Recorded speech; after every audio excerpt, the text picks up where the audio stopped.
Greetings, Mark Garang here, publisher of The Sun. Today my guest is George Epstein. George writes a column for us twice a month, and once a month you stop in. I try to, absolutely. Yeah, even if you're going to the dentist, or if you're going doing shopping at the. This is way more fun than the dentist. Okay. All right. So obviously it's Wednesday, January 24th. What are your thoughts on the primary? I've got to start with a preface, which is the fact that we have these primaries drives me nuts. The state of New Hampshire and we taxpayers spend millions of dollars to subsidize these two private clubs, Democratic Party and the Republican Party. So you have to, as much as I'm interested in politics and all the outcomes and all the results, I find it incredibly annoying that we subsidize these two organizations, these fundraising operations, these political division-creating organizations. The Republican Party and the Democratic Party are enemies of our country in a low-key kind of way. How do we subsidize? We spend millions of dollars. The state of New Hampshire and the Secretary of State's office and the towns and cities of New Hampshire are paying people to staff those elections. The Secretary of State's office shuts down for months of doing anything else except running this election process. And they estimated a couple $1 million is what they spent. I don't think that captures it, especially when you look at all the thousands of volunteers and poll workers that serve in all the communities around the state. So it drives me nuts. I get the fact that the politicians in New Hampshire get a lot of money coming in the door, political donations from candidates who are trying to buy their endorsements. I get the fact that the Sun to a small degree, but the MUR to a huge degree, and the union leader and so on, make mega bucks off of the political advertising. So there are organizations that make money off of this deal. Hotels. And hotels, restaurants, rental car companies I know do particularly well. They've got I've gone to the airport here, had a situation where I needed a car, and they said they were all out because this was the time of year for the So, Mr. Putin, what would you do instead? Well, it's the responsibility of the two parties to hold elections if that's how they want to select candidates, and they should pay for it, and it should come completely out of their pockets. I don't see why we should be doing that. And look at the outcome. Look at the kind of people that they put on our ballot, the nominees that result from these primaries, and they're not very good. And I'd like to see more independent candidates. I'd like to see us have choices that are out of the clutches of the two political parties. No, I agree with that, but I just think once you get to the level that we're subsidizing, it's like, that's our system. That's our system. We pay for local elections. You don't mind paying people in Madison when you have because we're electing people to office when we have a Madison election. When we run a primary, all we're doing is participating in a process that the two political parties use as they see fit. So, for example, we held a Democratic primary yesterday, and the Democratic Party nationally says it doesn't count, that whoever you elect as electors during that process, we're not going to consider those. The Republican Party decides whether the votes should go all or nothing, for example. Does the winner by one vote in the Republican primary get all the delegates from New Hampshire, or do they get a proportionate number of delegates? We don't decide any of those things, and all of those decisions are made by the national political party, and they're all done to the benefit of really generating publicity for the political parties and making sure they dominate all aspects of communications so that only their candidates will be considered, so that the non-party nominees don't get all of that array of publicity. But in the big sense, and I don't disagree with that, but in the big sense, what else is there? You think we should have more of a parliament type of government where we have factions and we have to have alliances? No. The two-party system works pretty well. I mean, outside of the candidates themselves that we produce, and you know, can't and it's say hard. outside of the candidates themselves. That's the end result. I know you're going to end up with with. Boris Johnson or. Certainly I would not, there's nothing to change. There's nothing in our Constitution about political parties, about primaries, not our state Constitution, nor our federal Constitution. This is something we, the voters, have allowed to happen. We have made it so hard for independents, people who are not associated with a political party, like George Washington, for example, Right. to be considered for public office. And I think that's the process that should change. And the responsibility lies to a large degree with the media. If you're looking on Meet the Press or you're looking for Fox News Today or whatever it is, you're going to see the candidates of the two political parties, and that's all you're going to see. And you're going to get pounded over and over again by them. Those are the names that you're going to see, and no one else will be considered relevant.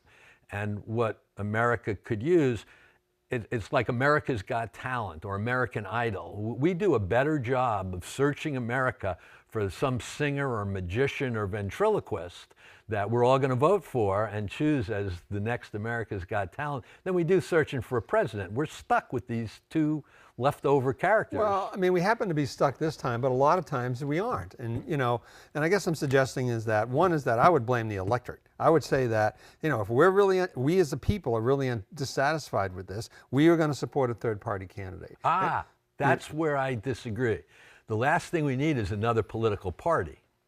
And that's where I think the internet makes a difference. I think you can start to generate and go viral as a candidate if you've got the right message and you're the right individual for it. And so I don't have a perfect answer for you. I agree, but it would be great to see, for example, a state like New Hampshire, not to have a Republican and Democratic primary, but rather have our own little election here to select who we would nominate for America to consider as a presidential candidate. And we'd have 50 candidates on a piece of paper that we'd have to choose from. That's not the worst thing in the world. There were 50 candidates. Well, because they each paid $1,000. Right. This isn't a good process. People were asking me that yesterday. We had people write in Nikki Haley and Donald Trump on the Republican ballot because they couldn't find their names. So they went down to the bottom, circled the little doodad, and wrote in those particular candidates. You can't make excuses for people who can't read. I mean, it wasn't that hard. You had one vote, George. Believe me. Literally, you had one vote. And if you can't find Nikki Haley. Believe me, as a moderator, I've seen all sorts of bizarre things coming in on those ballots. I'm suggesting that we do have a broken process. And that we've given way too much power to the monopolies of the Democratic and Republican Party, number one. And number two, the fact that we subsidize it with taxpayer money drives me bananas. I think that's a bad situation. All right, I'll just push back a little bit. And I think, and I agree, I don't think we have the two best candidates with Trump and Biden. Really? Really. Okay, we're in agreement there. Okay, but, the system works. And to be a president, I mean, it's not an easy task, and you have to have the it factor. So when you go back and look at our country, just in the last 3 or 4 elections, we almost had Hillary, a woman. We had Obama, black. I mean, he came out of nowhere. Bill Clinton came out of nowhere. And these are smart, capable people. We had George W. Bush. He didn't exactly come out of nowhere. But I think we've had some pretty good candidates. Maybe not great presidents, but great candidates. The only thing that so I don't think we had great candidates. I wouldn't put any of those people in the category of a great candidate. I look at a candidate like John McCain, who in 2000 was a very impressive candidate. Right. Very open-minded, very free-form, the maverick, the whole thing, and he was very impressive.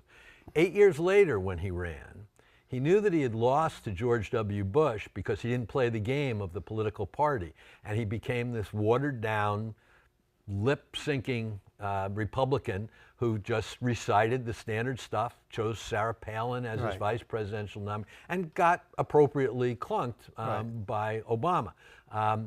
That's what the two-party system did to someone who was probably potentially a really good president. Can you imagine having him as president in August before 9/11, Right. when the intelligence services said, gee, President McCain, we think that this stuff's going to happen and we're going to have an attack, and what would John McCain have done? Maybe something.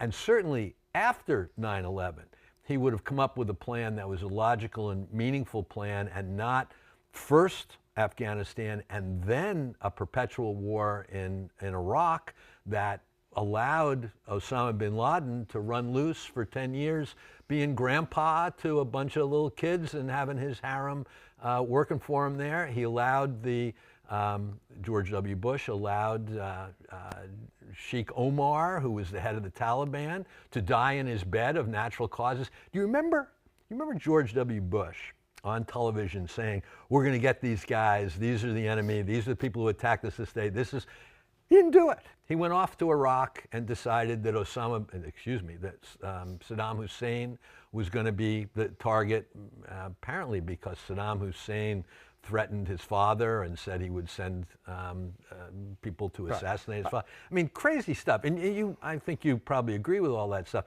These are terrible presidents we've had. At best, we've had mediocre presidents who've kind of held things in place. Who do you think was the last great president? Well, I'm not a big fan of selecting best presidents and that sort of thing, because they're all flawed.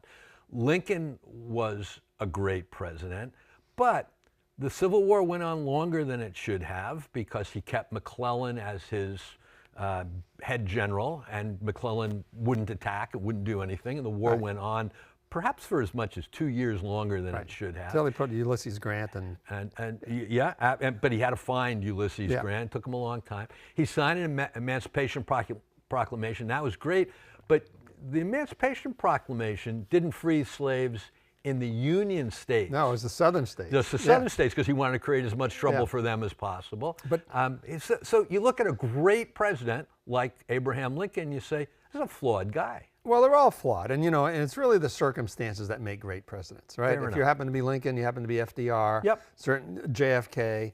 I mean, he was. What did JFK do? He had the except being assassinated by the CIA. Except for that, well, he was assassinated by it was a cabal with the CIA and the mafia that got him. Absolutely. Wow. You should listen. I've said this on before. Is that I'm speechless. No. You should listen. Rob Reiner. You know Rob Reiner. Yeah. So he has a podcast. A comedian. Well, he's a comedian. Yeah. I mean, he's an activist, though, right? He is. He's an activist, comedian, director, and all that. Yeah. So he has a podcast called "Who Killed JFK." You should listen to it. It will absolutely convince you that Oswald didn't kill him. Absolutely. And JFK changed. I mean, he was against. I mean, he probably saved the nuclear war. I mean, the Bay of Pigs.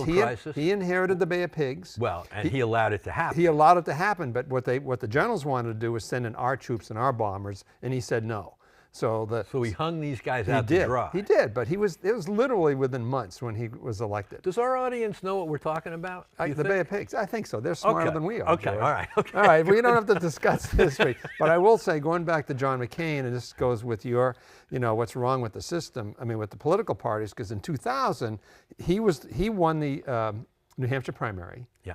And then he went to South Carolina, and they trashed him. Bush trashed him. Karl Rove trashed him. Or Karl Rove trashed him. Bush wasn't smart enough to the illegitimate black baby he had and all that stuff. Yeah. So I agree with that. I mean, politics is a dirty sport. So can we move on a little bit? Yes, please. Because, we're running out. We only got 2 minutes left, George. So let's do... putting all that heavy, high concept George Epstein stuff aside, what do you think about the results? Well, it's over. Here we are in January. The political conventions don't occur till this summer, July, August, the Republican and Democratic Party. But the two parties have selected their nominees. They've picked two people that supposedly roughly 70% of America do not want to choose between as their next president. and we all sit around, we don't talk about it, we all sit around saying, gee, maybe something will happen to one or both of them, and we'll wind up with a different option. But we're trapped in this, with the hamster on the wheel. We're in this situation where we're trapped between these two guys. Haley is done. She needed not just to win by 1 or 2%. She probably had to win by 10% or more in New Hampshire rather than lose by 10% here to be able to stay seriously in the race. Well, and you know, and this gets back to your thing about how the party set up the primaries, because Trump won like 80% of the Republicans here. And all her votes came from either Dems or undeclareds. Right. And so when you get to the other primaries, that doesn't happen. They're not open primaries. So she's done. She is. But how do you explain, and I don't even know this, but I assume you're kind of liberal on the liberal side. Are you a centrist? Do you dare say who you are? It appalls me to feel categorized in either one. I consider myself kind of an extremist in both directions, depending on the topic. So no, I won't allow you to categorize. You know what I call myself? What's that? A libertarian. Libertarian. See, you publish a newspaper. You get to make up words. The rest of us don't have that opportunity. You get it, though? I do, yes. You've got a little libertarian. You're a little bit liberal. But the wishy-washy is another word. But I feel strongly about a fair number of things. So let's take what I think is the biggest threat to American domestic policy, and that is our deficit, our spending, our inability to control our federal budget. So we have two nominees in Bush and Bush. You got me going back. Well, you know, I mean, if Trump can confuse Pelosi, yeah, that would be. But I at least caught it quickly. Right. But if Trump and Biden are the two choices, we have two guys who are happily again borrowing trillions upon trillions of dollars. And they dole it out to their favorites. Trump gives big tax cuts to the people who support him. Biden gives away checks to anybody who will support him. And they basically buy votes with money that our country borrows. These are irresponsible people, irresponsible men.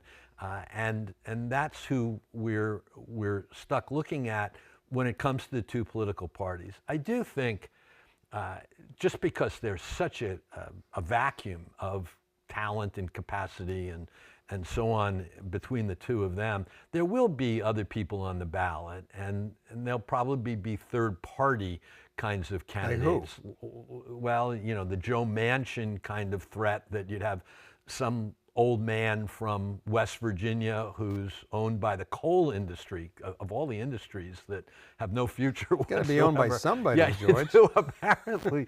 And you have Cornel West, and you have somebody from the Green Party, and so you'll have some of those, and maybe you will have an independent, someone who will be able to raise money and come up with a serious threat to the two political parties. But I think you'll have some relatively credible candidate who will appear on the ballot. I hope we'll have someone who'll be a credible candidate who would appear on the ballot. And then you'll be confronted with that question of, do you vote for the best candidate, or do you vote and take the risk of reducing the votes of your second favorite, you know, and perhaps making it possible for your least favorite candidate to win? And you get into some ugly stuff, and we'll have to have a whole show on that as the Anderson, things approach. Right? The John Anderson kind of thing, or the Ross Perot kind of situation. Which what about Robert Kennedy?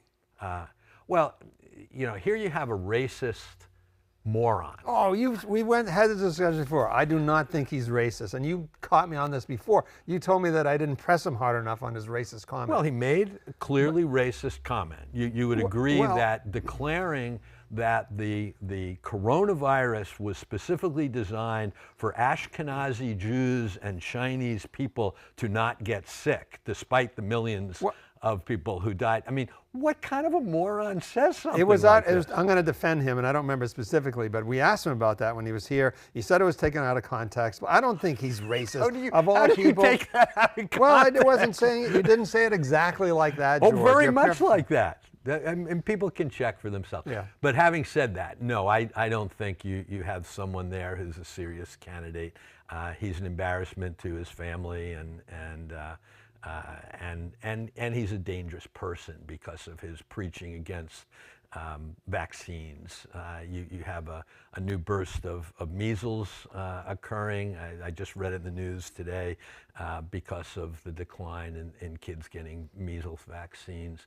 You know, how did all the millions of Native Americans in both North and South America die?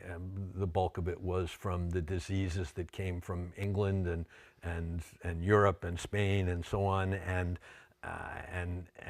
we have this capacity to protect ourselves. Why do you think we're children. so reluctant for vaccines? I mean, because in the 1800s, I think in the mid 1800s, the leading cause of children's deaths in New York City was milk-borne diseases.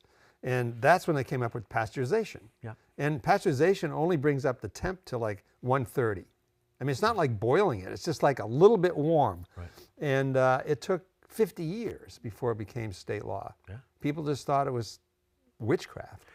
You told me a few minutes ago, before we came on TV, that Dean Phillips, Yes. the unsuccessful candidate, talked about never having had a cavity. And that's what he told us. And George, he told us about. I mean, I'm just filling in. I believe it. No. When he was upstairs, and Okay. I got to tell the story. Okay, yeah, Okay, so please. our editor Margaret, when Dean Phillips was here, and he was a great interview, smart guy. He was upstairs signing the refrigerator, and Margaret comes in from the dentist, and her lip was, numb or something. She says, "I'm sorry, I'm late." And he looks at her and says, "I never had a cavity." And she thought, "I am not voting for you guys. Not voting for this guy who rubs it in." But go ahead. Well, he never had a cavity, and I don't know that my kids have had cavities. They're of that similar age, and the reason is fluoride treatments for your teeth, whether it's that you took something separate or it was in the water. But we went through, I think 50 years is about right, of organizations like the John Birch Society and other organizations that said that putting fluorine in city drinking water was a communist plot. I mean, that was a standard response by the John Birch Society is most famous for it, and it kept fluoride out of the water, probably where I grew up in New Jersey, because for political reasons, that stuff was deemed to be politically unsatisfactory. And I think whenever politicians, non-medical people decide to impose their will on medical treatments and what's appropriate and what isn't appropriate, that's when we become irrational, we become unscientific, and we lose lives as a result of it. Robert Kennedy would be a perfect example of that, but so would a whole bunch of other people who decide to impose their view as a political issue, and that's just dangerous and results in death. Well, and it's part of our, I mean, that really gets into a lot of things, which is, makes up a lot of the people who follow Donald Trump. I mean, you just don't trust government, and if you're in Canada and Europe, you trust government. You mostly trust government. If you talk to someone, remember there was a policy in China where they restricted kids from playing video games. They Right. actually had a real thing. You only can play like an hour a day. And I talked to some woman, Asian, Chinese, and she said, "Yeah, because it saved us parents from having to do that. Thank you, government, for doing that." Well, can you imagine if you did something in this country? Right. Well, they have, right? Didn't Wyoming ban TikTok? At least one state has, and I've got Rob, thank you very much, is nodding his head behind the camera. But you're absolutely right. There is no trust, and there's good reason for no trust, because our presidents, who are the leaders, political leaders that we have lied to us so many times. There weren't weapons of mass destruction, and Nixon was a crook, and Clinton did have sex with that woman, and Obama couldn't promise us that we could, if we liked our health insurance, we could keep it, and Biden told us that we wouldn't leave Afghanistan and wouldn't like the departure from Saigon, which is exactly what it looked like, and of course Trump won the 2020 election. I mean, our presidents lied to us. 2016.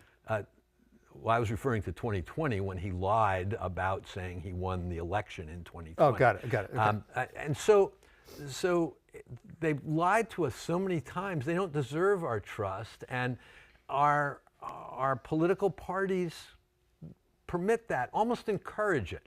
And they've reached a point where you never say you're sorry anymore. That's not permissible. That's not what the party professionals tell you. They tell you double down. If you say something stupid, if you say something's wrong, repeat it over and over again until enough of your supporters will agree with it.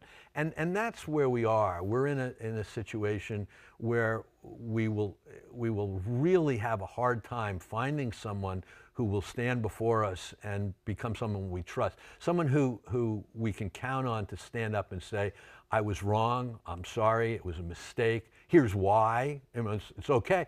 But sending out your press secretary to say, oh, what he really meant to say was such and such, that's not ever going to create trust. So you want to go back to the old days where we had Walter Cronkite, and then where the media covered up all the issues with JFK and his womanizing and all that? I mean, I don't think it's any worse or better. I think it's just different. I think it's worse, and I'll give you a perfect example. We just talked about JFK and the Bay of Pigs.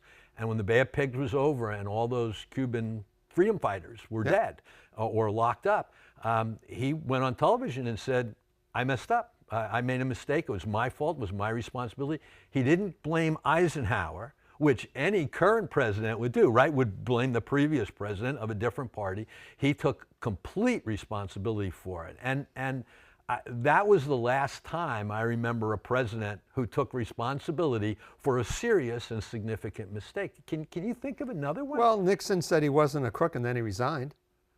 He didn't fight it. But why did he resign? It's because a bunch of responsible Republicans went to him, right, and said, you know, if you do get impeached and we have to decide, we're going to convict you and you're going to be thrown out that way, you're better off resigning. And what we have now are the Lindsey Grahams of the world.